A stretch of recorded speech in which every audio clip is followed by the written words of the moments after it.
C'est ici, dans cet écrin de coton, qu'un monde à part a éclos. Remodelant le manteau neigeux, le toit des imposants chalets de Courchevel abrite un véritable microcosme. Confinés dans l'apparente quiétude des hauteurs, les plus fortunés de la planète y ont trouvé un lieu à leur mesure. Cathédrale du luxe, Courchevel doit sa renommée internationale à quelques hommes qui ont consacré leur vie à son éclat. Parmi eux, Gérard Trèves se distingue encore aujourd'hui par son énergie et son accent du Sud. Chaleureux et attachant, cet enfant de Marseille a fondé durant sa carrière un véritable empire dans l'immobilier. Pourtant, au départ, rien ne le prédestinait à vivre dans l'abondance. Mais depuis tout petit, c'est comme ça, Gérard remporte tous ses défis.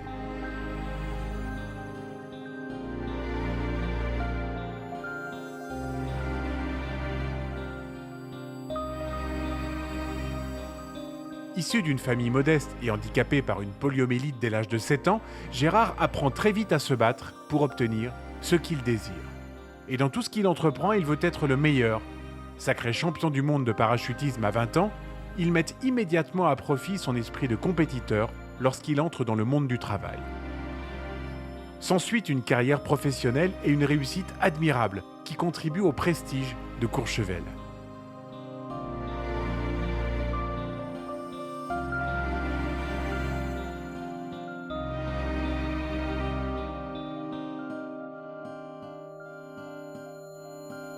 Retour sur son itinéraire de Marseille à Courchevel jusqu'au chemin de Saint-Jacques-de-Compostelle.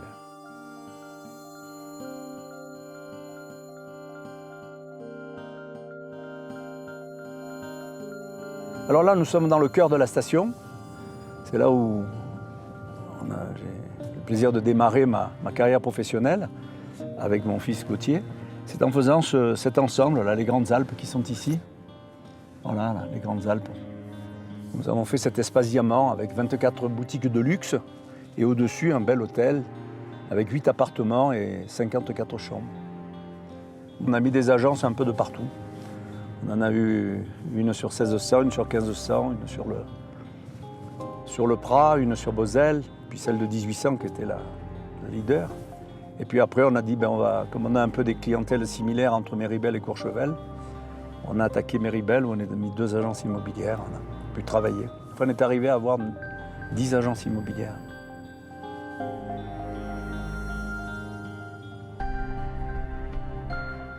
Tous ces chalets ici, c'était une boucle qui a été vendue à des prix fantastiques. Et on a eu la chance que nos promoteurs ont pu acheter plusieurs lots. Donc c'est ces chalets-là qu'on vendait souvent en surplan, quoi. Et c'était un peu formidable, quoi.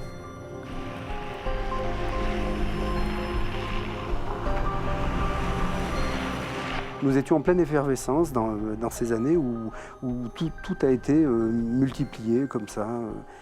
C'était assez incroyable quand même. On a vécu des choses qui, je pense, qui ne se vivent pas tous les jours parce que de telles évolutions de marché, on ne les voit que de temps en temps. Et nous étions sur cette courbe ascendante et que l'on partageait avec plaisir, c'est ça qui était bien.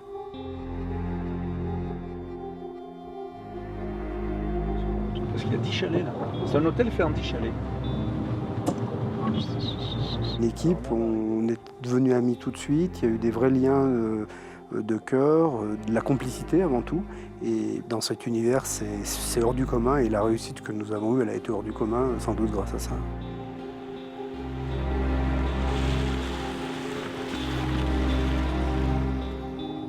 Et disons qu'on a, dans notre carrière, on a vendu quoi, allez, peut-être, restons modestes, peut-être 200 chalets. Alors, oui, avec toutes les surélévations, on a fait peut-être une quinzaine, vingtaine de surélévations. Et on a fait 1 millier de ventes, quoi, sur tous les niveaux. Alors c'est vrai qu'on était un peu, à l'immobilier diamant, on était un peu un passage obligé.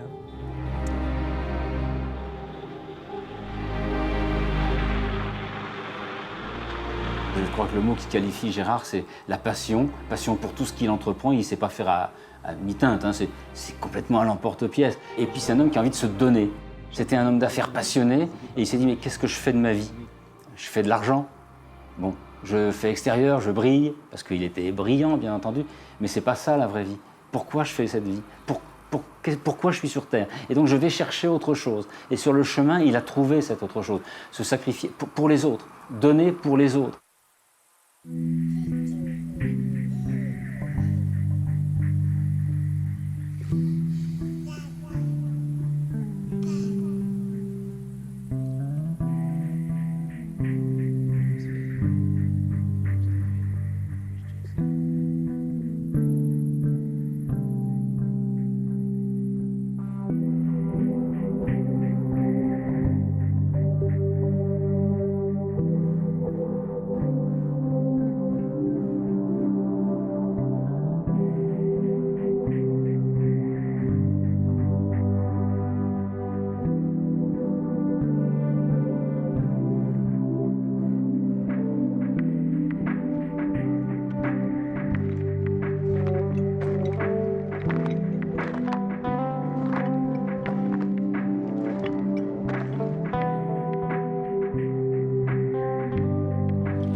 Disons que, tout simplement, j'ai vu une émission à la télévision qui s'appelait Les Racines et des ailes. Et cette émission, je voyais des gens descendre vers Saint-Jacques-de-Compostelle. Et je ne savais pas où c'était, je ne connaissais pas du tout le lieu. Et je voyais ces gens qui descendaient pendant des mois. Et un s'est posé et allait embrasser le sol et tomber dans les bras de sa femme. Alors j'ai trouvé ça très beau, ça m'a ému. Et le lendemain, avec un ami avec qui j'avais eu le plaisir de fouler le désert, il est venu me voir, il m'a dit « j'ai vu un truc merveilleux ». Et alors je lui ai dit « t'as vu Compostelle ?» Il m'a dit « oui, si tu veux, on part ensemble ». Et je lui ai dit « écoute, dans la nuit, j'ai réfléchi et j'ai jamais rien fait tout seul. Je voudrais me prouver que je suis capable de marcher. Parce que dans le fond, j'ai jamais marché dans ma vie. J'ai une maladie qui m'empêche de marcher. Je me suis entraîné pendant une quinzaine de jours. Je tournais autour de mon lieu de travail. Moi, je suis en montagne. Et donc, j'ai commencé à me dire, bon, et puis je vais partir. Et pour moi, je pensais faire l'Espagne. Et j'ai un ami qui m'a dit, écoute Gérard, fais plutôt la France, parce que tu seras peut-être arrêté le 2e ou 3e jour, et comme ça tu pourras parler avec les gens et tu pourras rentrer chez toi. Et me voilà parti.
Ça a été l'appel. Disons que pour moi, vraiment profondément, si je suis très honnête, j'avais que cette volonté. Prouver à mes enfants, à ma femme, à mes petits-enfants et à moi-même que j'étais capable de marcher et pendant longtemps. Et moi, mes enfants se foutaient un peu de moi parce qu'ils disaient « ouais, papa, c'est un bon vendeur, il va se débrouiller, il ira en voiture, etc. » Et je m'étais promis en partant de ne jamais aller dans une voiture.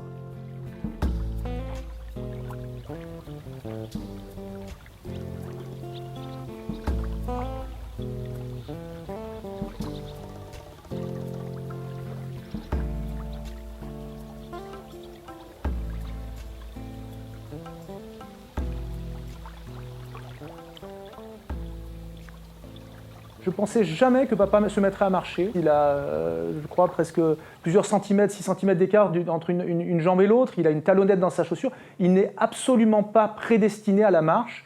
Il marche dans la souffrance, il faut savoir. C'est traumatisant, la marche est traumatisante pour lui. Pour autant, on n'imaginait jamais qu'il ferait 4000 km à pied.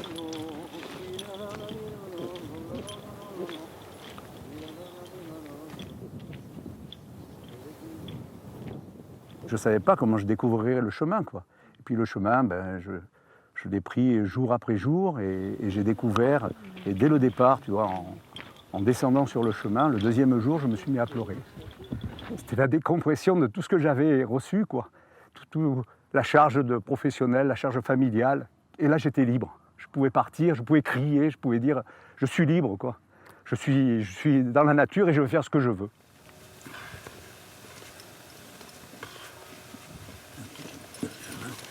Il est allé chercher, à mon sens, un endroit où il n'était pas connu, où il n'avait pas de nom, il n'avait qu'un prénom, un endroit où il n'y avait pas de notion non plus financière, où il était capable de se contenter de très peu, et tout ce qu'il devait véhiculer, il était en totale autonomie, hein, il le portait sur son dos. Il est parti dans la rencontre de l'autre, en fait.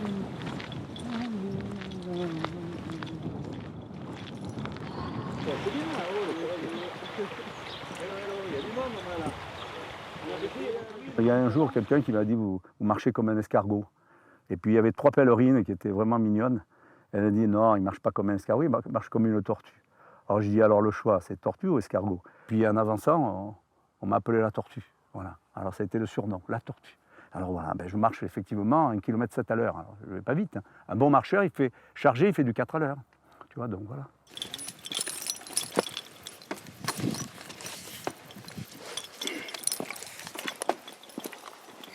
Quand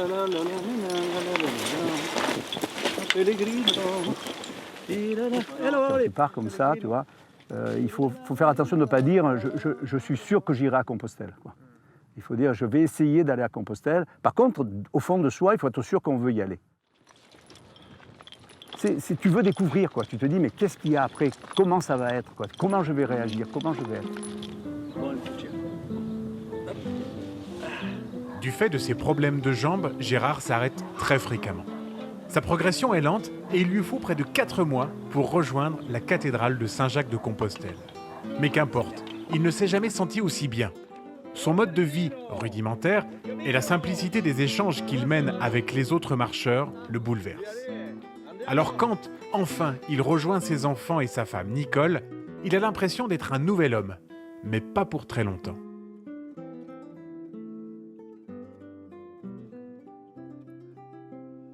Je suis revenu chez moi. Et quand j'étais dans mon milieu de travail, je me suis retrouvé avec des gens qui me disaient « mais ce qu'a fait Gérard, c'est formidable, il est extraordinaire ». Alors mon ego, j'étais fier de moi. Et puis j'étais vite repris par la réalité, parce que ma petite Marion, la petite dernière, elle sait parler, et puis elle est vive. Marion me dit « mais papa, mais dans le fond, tu as fait le chemin de Compostelle, mais tu n'as pas changé ». Bon. Après, Nicole, un jour, me dit, pendant l'hiver, elle me dit « tu m'as pas trop parlé cet hiver, tu t'es pas bien occupé de moi. » Bon. Alors là, la nuit, j'ai réfléchi, 2-3 nuits, puis j'ai dit, si c'est ça, je vais faire le retour.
Je me suis retrouvé un soir, en pleine nuit, à Saint-Jacques, dans cette cathédrale où il n'y avait plus personne. Donc j'étais là, alors que moi je l'avais connu avec, c'est vrai, c'était en plein jour à midi, avec des milliers de pèlerins, tout seul. Et puis il pleuvait sur la ville. Et j'ai dit, mais qu'est-ce que je vais faire là? Comment je vais faire? J'ai 2000 km à faire si je veux rentrer à la maison. Et j'étais pas bien, hein. Et j'ai rencontré un petit jeune, François, là, et il m'a dit, je vais te sortir de la ville. Et puis j'ai raconté un peu ma vie, quoi. J'ai expliqué que j'avais quand même des difficultés parfois avec des enfants, avec ma femme. C'est vrai que c'est pas toujours facile, hein, quand même de vivre au fil des années. C'est quand même hard, quoi. Il faut y mettre du cœur, quoi. Et puis je savais, je connaissais mes défauts. Et il m'a dit, alors c'est une phrase magnifique, il m'a sorti de la ville, il m'a dit, maintenant Gérard, dis à ta famille que tu les aimes. Il m'a embrassé. Et moi je me suis tourné et puis j'ai 2 larmes qui ont coulé. Parce que je savais que j'avais encore 800 km à faire, mais plus 1000, parce qu'il fallait que je remonte jusque là-bas. Et donc je suis parti, quoi.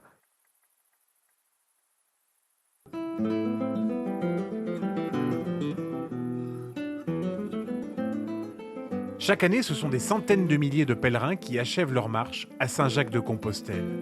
Mais moins de 40 décident de remonter le chemin à contre-courant. Aujourd'hui, singulière, la démarche de Gérard fut pourtant tout à fait ordinaire durant plusieurs siècles. Et pour les rares qui, comme la tortue de Compostelle, ont déjà pris le départ depuis l'ouest de l'Espagne, le retour est une redécouverte du chemin et de soi-même.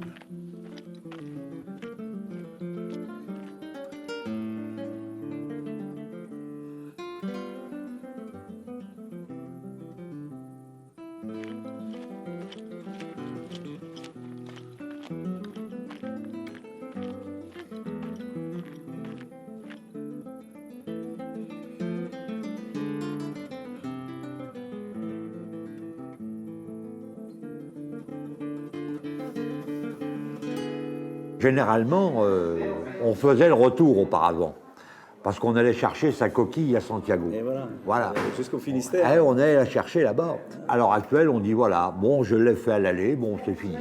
J'en ai assez vu. Alors que tout change au retour. Tout change. Les personnes, la façon de faire, la façon d'accueillir, et puis les paysages. Les paysages, parce que le paysage qu'on a à l'aller, il est dans le dos. Il est dans le dos. C'est-à-dire que quand on revient, on a une chose qui est magnifique, c'est le paysage qu'on a laissé derrière soi. Au retour, on a le soleil face à soi. Ça veut dire que tu es vers l'est, donc tu vas avoir le soleil, tout se découpe, quoi. C'est une autre approche. Et alors, ce qui était le plus différent de l'aller, c'est le fait que tu es tout seul. Tu es tout seul. Tu vas croiser des pèlerins en quantité, mais tu es tout seul.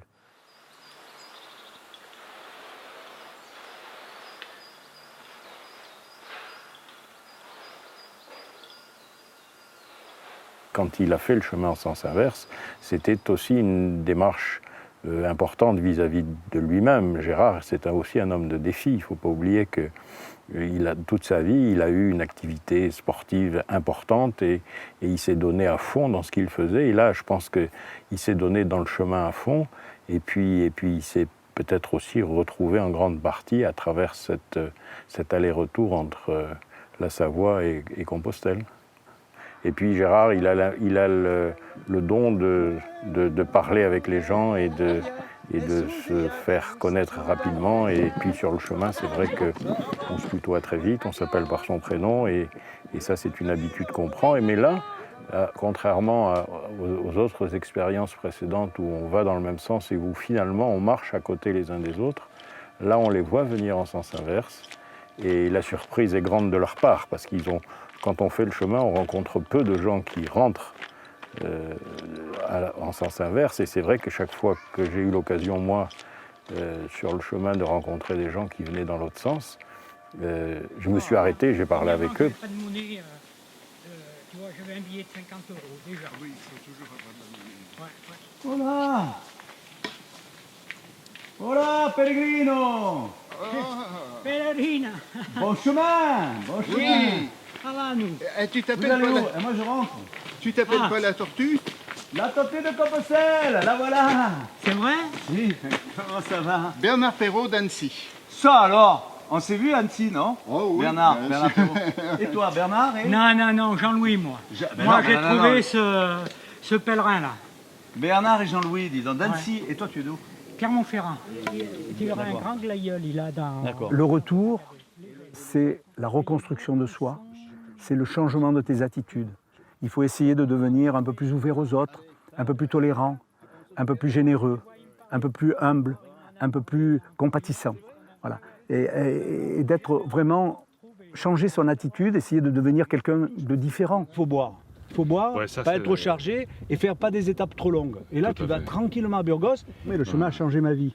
Alors peut-être qu'effectivement, il changera la vôtre. Mais je pense, j'ai déjà dit, je ne sais pas comment seront mes pieds à Burgos, mais je vais refaire le chemin, c'est sûr. Voilà, mais il faut aller même un peu au-delà, parce que là, on est dans le phénomène de la marche. La marche, c'est l'aide. Le chemin, c'est l'amplificateur de ta vie. Donc, il t'aide à t'ouvrir, à essayer de prendre du recul et à te dire qu'est-ce que je veux faire de ma vie, comment je veux la mener. Jaco, dis-moi Jaco. Alors, Marie et puis Maria Luisa. Maria Luisa. Jaco, c'est Jaco. Santiago. Francia. Ça va? Et voilà, Damien. Oh, comment ça va? Ciao Rosanna. Tu vois, Rosanna, c'est bien. Rosanna, c'est bien. Alors, en forme? Si, en forme. Vous allez jusqu'à Saint-Jacques? Si. La Saint-Jean. Saint-Jean-Pied-de-Port? Saint-Jean. Saint-Jacques? Si. Fantastique. Tous les matins, nous prenons le chemin. Tous les matins, nous allons plus loin. Jour après jour, la route nous appelle. C'est la voie de Compostelle. Vous connaissiez? Très bien, très bien. Très bien, petit à petit. Salut, Maria. Ah là là. Saint-Jacques. D'où es-tu, toi? Moi, Francia. Et toi? Switzerland. Switzerland. Oh, fantastique. C'est bien, bravo. Et lui, comment il s'appelle? Son Mimi. nom. Mimi, et toi? Elena. Ah, Elena et Mimi alors. Et Gérard, la tortuga. Ok. La tortue, Elena. Mimi. Alors Mimi, alors, oui Mimi. C'est gentil alors, hein? Là, il fait Camino. Et tu viens d'où alors? Tu viens du Puy? Tu viens de Saint-Jean-Pied-de-Port? Oui. D'accord. Et tu vas jusqu'à Saint-Jacques? Yeah. Ah, c'est super Elena. C'est bien, hein? Ça me fait Bon plaisir. camino. Ouais, attends, je vais te faire un cadeau, Elena. Je vais te donner mon bouquet de fleurs, tu vois? C'est pour toi. Bouquet de fleurs, je te le donne. Tu vois, je vais le mettre là, regarde. Voilà, comme ça tu auras le bouquet de Gérard la tortue. Ok. Voilà, c'est bon. Voilà. Super. Voilà, regarde, tu peux le garder là, il va rester. Hein. À l'aller, j'avais des longs cheveux. Au retour, j'étais dans le dénuement le plus possible. Et à Cacabelos, en remontant, je me suis fait raser le crâne. Ça veut dire que quand j'ai enlevé mon chapeau, les gens me regardaient, je disais, je suis un évadé de la société de consommation. Alors les gens rigolaient, quoi.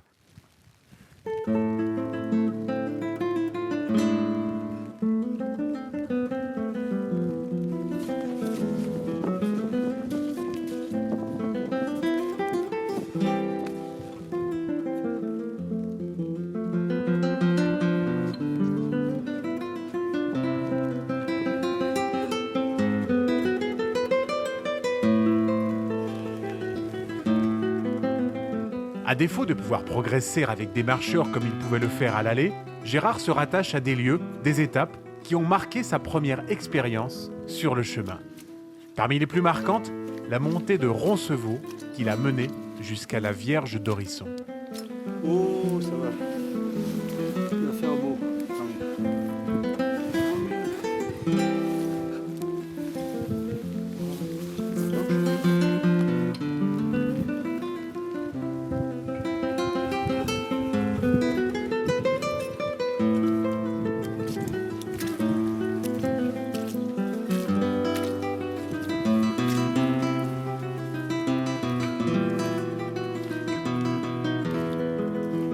Il faut savoir que quand j'étais passé à l'allée, moi il pleuvait comme vache qui pisse, et je vois un gars qui sort de sa voiture et me dit « Vous avez vu ?» Je dis « Vous avez vu quoi ?»« La Vierge, l'éclair est tombé dessus. » Je dis « Ben viens, on va voir. » Moi je faisais une photo, je voulais faire une photo de la Vierge, donc je m'étais approché parce que le chemin passe juste à côté.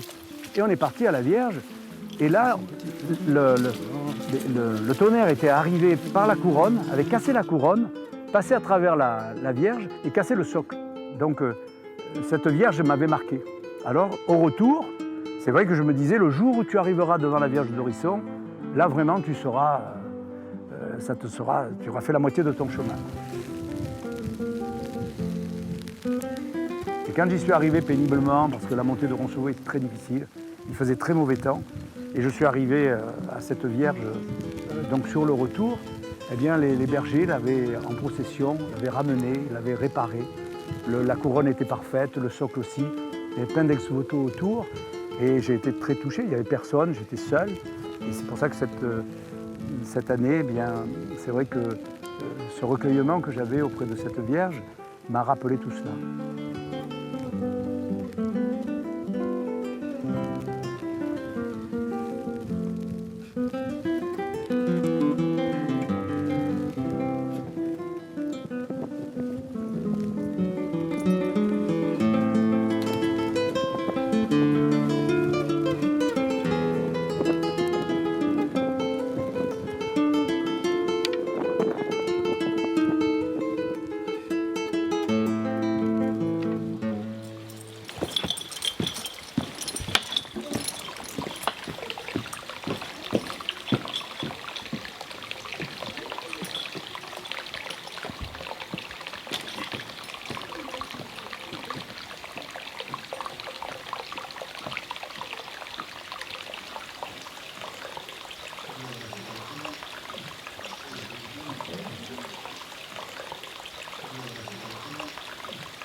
En avançant, chaque jour, il y a plein de choses qui arrivent, qui viennent vers soi, dans son cœur, dans son âme, et ça te fait évoluer, quoi.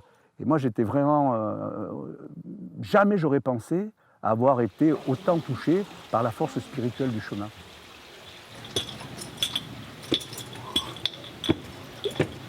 C'était religieux, c'était chrétien. Il se trouve qu'aujourd'hui, on est au XXIe siècle, aujourd'hui les gens, ils partent sur le chemin, ils vont partir pour tout un tas de raisons diverses. Donc certains vont y aller sur le plan religieux, pas de problème. Mais ce n'est pas la majorité, à mon avis. Il y a énormément de gens qui font comme moi. Je veux me prouver que je veux marcher, je veux aller voir la nature, je veux être heureux avec mon compagnon ou avec quelques-uns. Je veux aller faire le chemin parce que je veux dire merci. Ou alors, j'ai une décision importante à prendre. Je veux prendre une grande décision, le chemin, je vais marcher et le chemin me permettra de la prendre. Et puis, il y en a aussi qui ont eu beaucoup de misère, de soucis, de mal, et ces personnes-là vont sur le chemin.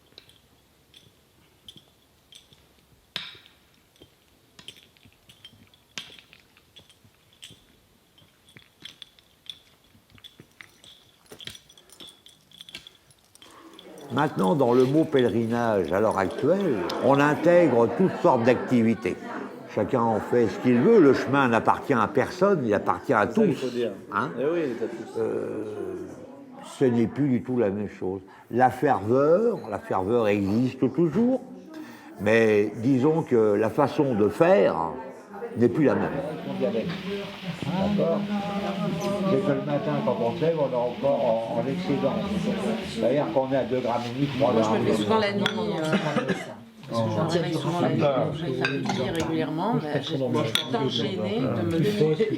Oui, passer à travers le couloir, 50 personnes. Parce que moi, généralement, je suis un vautour. Quand je dis à quelqu'un ça va ou ça va pas, je les guette avec ma jumelle quand ils montent pas. C'est de l'attendre. Sur la voie du retour, Gérard rencontre malgré tout des visages familiers. Hospitaliers ou responsables de gîtes, certains personnages sont devenus incontournables sur son itinéraire. C'est le cas d'Éric qui, lorsqu'il a rejoint le chemin pour la première fois, était dans la peau d'un véritable pèlerin.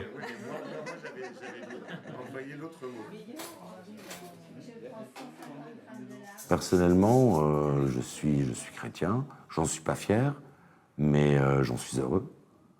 Donc oui, c'était dans un but aussi chrétien. Mais avant tout, avant tout pour me trouver ou me retrouver moi-même, tel que je suis, et m'accepter, m'accueillir, avec mes forces, avec mes faiblesses, avec mes défauts, mais aussi avec mes qualités, et accepter de m'aimer moi-même. Ça, c'est le plus important. Parce que comme ça m'a permis d'aimer l'autre, non pas pour ce que j'aurais aimé qu'il soit, mais pour ce qu'il est, lui-même.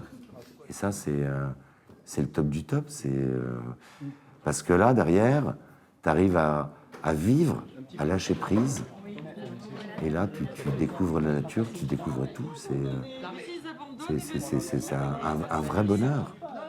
Même si c'est un chemin où, quelquefois, tu souffres physiquement, ok, c'est un putain de chemin de vie. C'est que vous avez navigué pendant 2 mois, simplement qu'avec un sac à dos, et vous vous retrouvez devant la télévision, le frigidaire, la machine à laver, le ménage, la routine. Les petits-enfants. Généralement, ce qui se passe, c'est 15 jours après, on repart. Voilà, on a envie de repartir.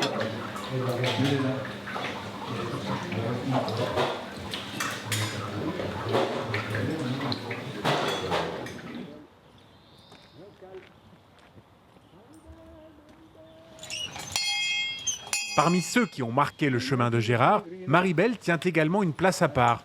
Grâce à son auberge, elle est un témoin privilégié du chemin. Son approche humaniste de la Voie Sainte a toujours eu un écho très fort chez Gérard. Ça alors, il y a des tortues. On a 12 tortues. C'est vrai? Fantastique. Ah ben tu vois alors, moi je suis une tortue terrestre. Faut laisser. Les personnes, ça n'importe pas quelle religion ils ont les mêmes problèmes que les restes. Il y a un côté spirituel très fort. Moi je dis pourquoi les religions nous séparent, tandis que la spiritualité nous rejoint. Ouais, c'est ça. C'est qu'il faut apprendre des autres pour voir si notre vérité c'est pas la bonne. Et pourquoi pas, on va changer notre point d'avis. Voilà. Ça me touche beaucoup que tu dises ça, parce que c'est vraiment ce que j'ai reçu moi sur le chemin. J'ai compris ça, tu vois, qu'il y avait un amour entre nous qui... Il y a une complicité. Voilà, complicité, une ouverture à l'autre. Oui. Changeons nos attitudes. On parle des choses que jamais on aurait osé à parler avec une autre approche.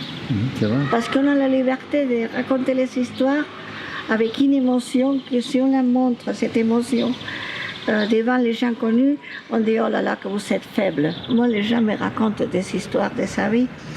C'est la crise d'Alessandre, c'est la crise des 45-50 ans qui ont commencé tôt à travailler, sont mariés, on a eu des enfants. Et il arrive à un certain âge où ils ont la machine de faire des sous. Sa femme, ils ont grandi dans différentes vitesses. Il ne connaissait ses enfants que par les week-ends. Et tout à coup, il dit, où sont mes rêves? Il était pris à 100 à l'heure par sa carrière professionnelle. Le plus grand des changements, c'est essayer de prendre le temps, chose qu'il n'avait pas fait précédemment, prendre le temps de s'asseoir, de parler, d'échanger, de converser. Et jusqu'à présent, c'est vrai que un peu plus jeune, il commençait tôt et partait au travail avant que nous-mêmes nous allions à l'école. Et puis il rentrait bien souvent un peu éreinté après 20 heures. Donc on l'avait avec nous, mais pour autant, j'ai pas tant de souvenirs ni de vacances passées avec lui, parce qu'on n'en a pas passé beaucoup. Là, aujourd'hui, les choses sont différentes. Il est toujours le premier à nous proposer des vacances. Non, je pense qu'il s'est bonifié avec l'âge tout autant que le vin qui est tout autour de moi. Et c'est une réalité, c'est pas seulement une image. Anya, tu vois, c'est mes petits-enfants. Et de l'autre côté, j'ai des petits-enfants dont le papa est togolais. Alors, ils sont venus sur le chemin. Tu vois, regarde dans les voies. Il y a eu toute une démarche qui s'est faite et qui cherchait à me faire concevoir au fond de mon cœur que je devais changer certaines choses, tu vois. Alors ça a commencé à bouger, tu vois. Et je dis souvent, le chemin, dans le fond, vous façonne, quoi. C'est un amplificateur. Le chemin est un amplificateur de notre vie, quoi. Il y a des moments de beauté, il y a des moments de peine, et il faut l'accepter comme ça. C'est pour ça que, heureusement quand même, c'est pas un chemin de croix, hein, c'est un chemin de joie. Hop là.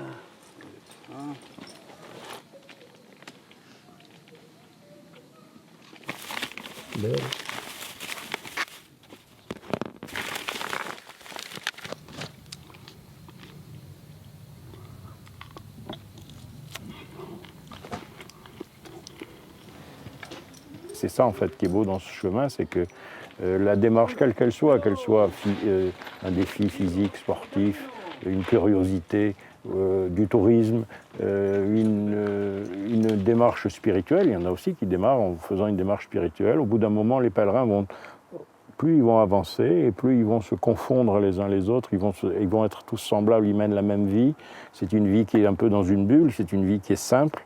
Ils ont besoin de régler des problèmes simples de tous les jours, c'est-à-dire je vais bien, mes pieds vont bien, je peux marcher, j'ai ma maison sur le dos, et à partir de là, je suis disposé, ouvert pour soit réfléchir tout seul, soit marcher avec d'autres, soit parler avec les autres. Et tout le monde, comme tout le monde a un peu le même rythme de vie, il y a un certain compagnonnage qui se crée. Donc les gens à travers ça, et fatalement, au bout d'un moment, ils vont se découvrir eux-mêmes, quoi. Pour beaucoup, cette découverte de soi passe inévitablement par la perte de tous leurs repères. Cela a notamment été le cas de Luc qui, convaincu par son ami Gérard, avait quitté l'île Maurice pour l'accompagner sur quelques étapes. L'objectif doit être cette expérience de vivre une paix en soi. Un vide. D'ailleurs, Gérard me posait une question à un moment, à quoi tu penses? Je me dis quoi? Il me dit, à quoi tu penses? Je dis, non, je ne sais pas. Et c'est sincère. J'étais complètement dans un vide total. Je ne pensais à rien. Et donc, ça avait réussi, alors qu'à Maurice, chaque minute, je pense à quelque chose. C'est un vide total, et c'est ce que je cherchais. Pour moi, ça a été le grand changement. Parce que c'est vrai que par mon métier, moi, je travaillais, je servais les grands du monde, mais sur le chemin, on ne donne pas sa carte. Donc, personne ne sait ce que tu fais. Donc, ce qu'il faut, c'est faire attention de ne pas avoir des signes trop forts, je veux dire, d'extérieur de richesse. Tu vois des gens qui sont habillés dans des tenues fantastiques, bien sûr, tu t'imagines. Et on est le plus grand nombre sur le chemin. Donc, tu sors dans le fond du monde du paraître pour entrer dans le monde de l'être. Moi, citadin, parisien à la con... Non, mais c'est une réalité. Attends, j'étais là, tu sais, en costard-cravate tout le temps. Et ben là, je suis parti, j'avais jamais marché de ma vie. Je faisais pas de sport. Et j'ai fait 1700 bornes.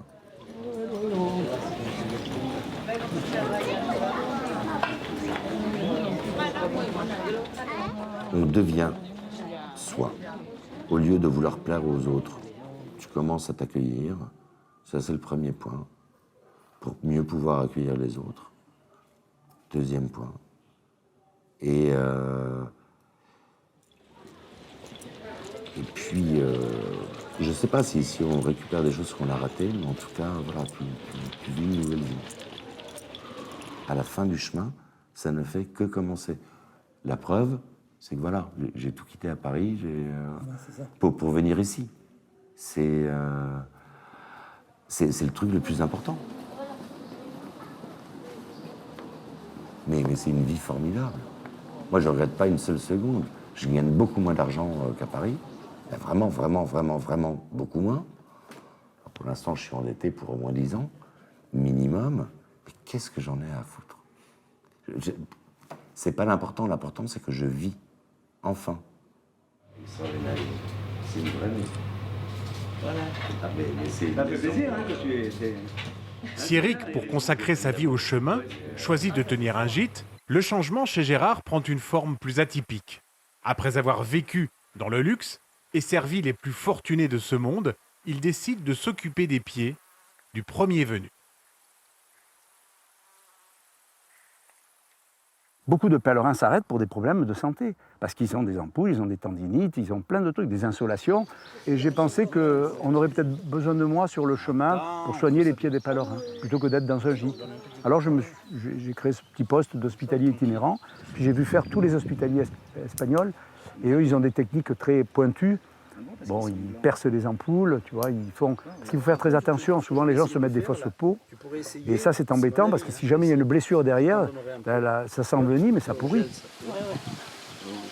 Mais tu vois, Tu vois, tu le vois le point noir là. Oui, je vois c'est ça bien. qui t'inquiète. Mais Oui, ne c'est t'inquiète ça. pas, à mon avis. Le plus grand bonheur que l'on peut avoir, c'est de soutenir son prochain. Dans le domaine du soin, par exemple, qu'est-ce qu'il y a plus d'envoûtant que de soigner quelqu'un à 700 km de Santiago et de lui permettre d'arriver en bonne santé à Santiago. Alors qu'il est arrivé, comme on dit chez nous dans le jargon, cassé au bout de 3-4 jours.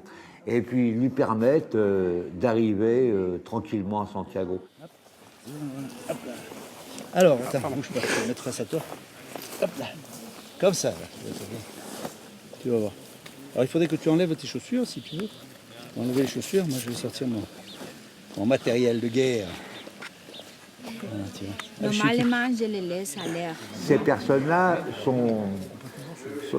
ils arrivent à accueillir la bonté qu'on peut leur donner, alors qu'ils ne connaissaient pas ça auparavant. Et puis, généralement, ce sont des gens qu'on revoit. Ils reviennent nous voir, je vous remercie. Là, ils savent donner. Ils ont appris à donner et à recevoir. Et à aimer, évidemment. Et c'est très important, très important. Parce qu'il suffit simplement que de 5 ou 6% de gens comme ça pour faire progresser l'amour qu'il peut y avoir entre nous, entre humains. Voilà.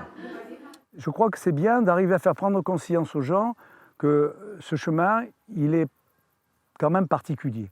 Alors, quand je dis ce chemin, je dis le chemin en général, puisqu'il y a tant de voies. Et je pense que le fait de leur permettre de comprendre qu'on n'est pas là pour se faire du mal, on est là pour se faire du bien, on est là pour partager, on est là pour être heureux, on est là pour donner de l'amour, le recevoir. Et c'est dans cet échange, quand je soigne une personne, par exemple, j'ai vraiment un échange profond avec la personne et je suis heureux. Alors je lui dis, tu vois, je suis très heureux de t'avoir soigné. La personne te dit merci. Puis il y en a un autre qui vient, puis il y a le troisième. Et des fois, il y en a des douillés. Alors moi, je fais attention. Bon, ben, je suis content, je suis heureux. Ça me permet de leur montrer qu'il y a un échange fort et puis qu'ils ne sont pas tout seuls, quoi. Parce que quand on souffre, c'est difficile. Il ne faut jamais laisser des petites pierres dans sa chaussure, par exemple, parce que petit caillou, comme disait Luc Bax, un petit caillou dans la chaussure, ben, il t'arrête. Tu ne marches plus derrière. Tu prends une plaie et puis derrière, tu es embêté.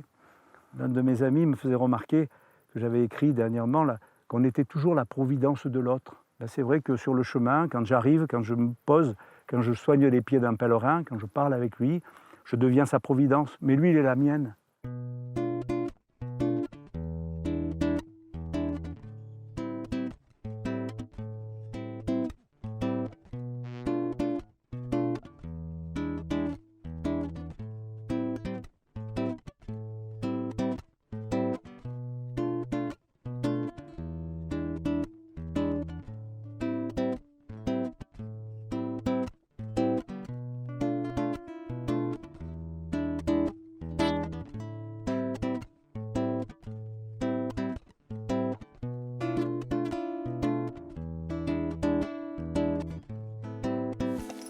Donc devant le chêne, enlève ton chapeau. Devant le sureau, mets-toi à genoux. Ça veut dire que si tu te mets à genoux devant le sureau, il a des vertus, non pas extraordinaires, mais pratiquement divines. Puisque tu dois te mettre à genoux. D'accord, il a une vertu divine. Alors, qu'est-ce qu'il faut que je mange du sureau? Oui. Ça y est. Vas-y, alors, attention. Parce que... Pour prendre un qui est mûr. Hein. C'est possible. Tu vois, tu tousses plus. Ah ouais, je tousse plus, ça y est, je vais... Aïe, oh putain, ça pique. Non, c'est un anti-inflammatoire Extrêmement puissant. puissant. Anti-inflammatoire. Et... Oh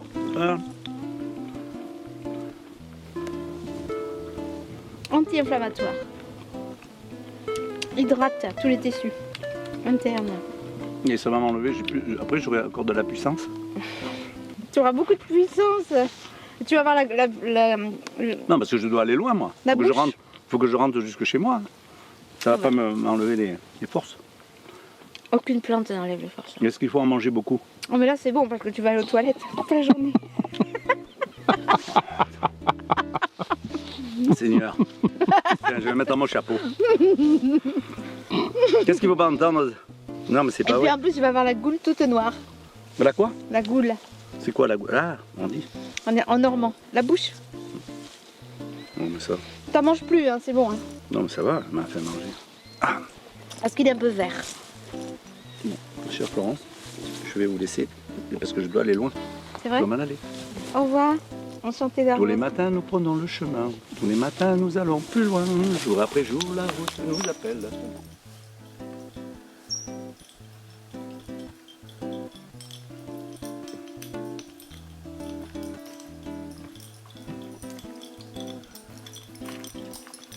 Gérard, sur le chemin, c'est un homme généreux dans la mesure où il est. Et sa démarche d'hospitalier itinérant, c'est vraiment pour intervenir auprès des gens, les soigner, les soulager si le besoin en était, et puis peut-être aussi les soulager en parlant, moralement, et en les encourageant peut-être. Il a découvert à travers cette démarche en sens inverse, peut-être aussi la possibilité de rencontrer beaucoup plus de gens. Allez, buen camino, buen camino. Buen camino. C'est bien. C'est formidable. Alors les amis, hola, hola. Hola, comment ça Faut y aller, hein? On avance, hein? Buen camino. Bueno. Une transformation totale. Alors, Gérard n'est plus lui-même. Rien à voir. Rien à voir. Pour moi, Gérard était... il n'aimera pas m'entendre dire ça, mais je l'aime trop pour ne pas le dire. Il était beaucoup centré sur lui-même.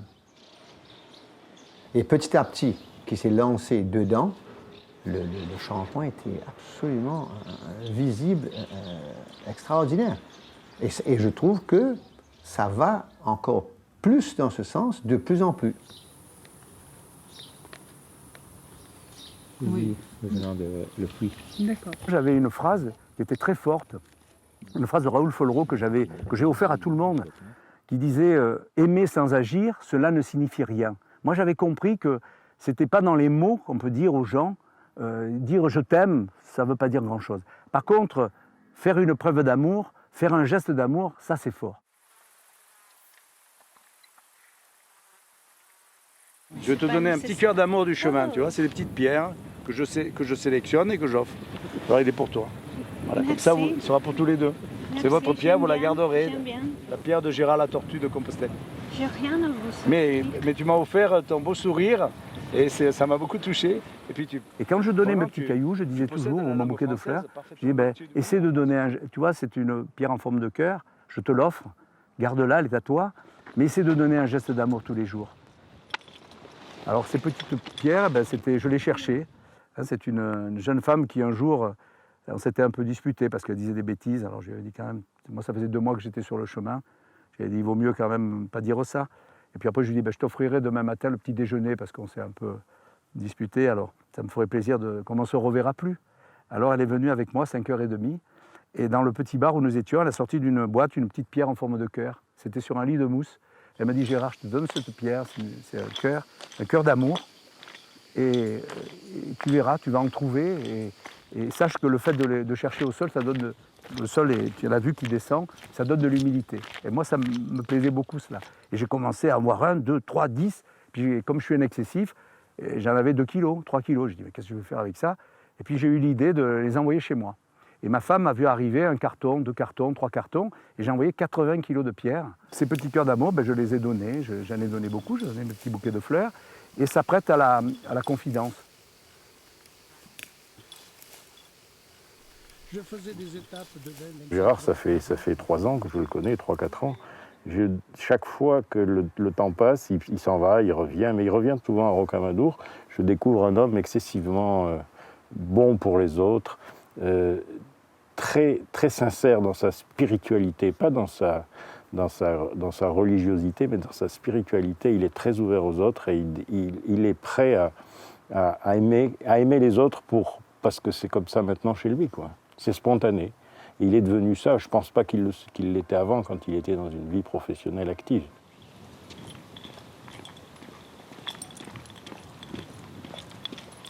Je lisais un texte, pas plus tard que hier, je lisais un texte de Saint Paul qui dit vous devez, pour être un bon père, vous devez dire à vos enfants que vous les aimez. Alors ça, j'ai trouvé ça beau. Vous devez dire à vos enfants que vous les aimez. Ensuite, vous devez travailler et leur montrer que vous êtes travailleurs. Ensuite, il faut les guider spirituellement. Et enfin, vous devez donner l'exemple. Et souvent, quand on m'a critiqué, parce que les gens me disaient, mais c'est quand même, vous êtes dur de partir 3 mois comme ça, tout seul, sur le chemin, etc. Eh bien, moi, j'ai essayé donc de ce que j'ai lu hier, c'est exactement ce que je crois que j'ai essayé de faire de ma vie. J'aimerais que mes enfants puissent voir un homme avec ses qualités, ses défauts, qui font que je vais te donner l'exemple de ce que tu peux faire, vivre simplement, être avec les autres, s'apprécier, travailler beaucoup, et puis voir comment on peut mener sa propre vie, quoi. Voilà. Ultreia, ultreia, esuseia deus adjuvanos. Va plus loin, va plus haut, Dieu aide-moi. C'est ça le chant des pèlerins. Tous les matins nous prenons le chemin, tous les matins nous allons plus loin. Jour après jour la route nous appelle, c'est la voie de Compostelle. Ultreia, ultreia, esuseia deus adjuvanos. Merci, essayons de devenir des semeurs d'espérance et d'amour.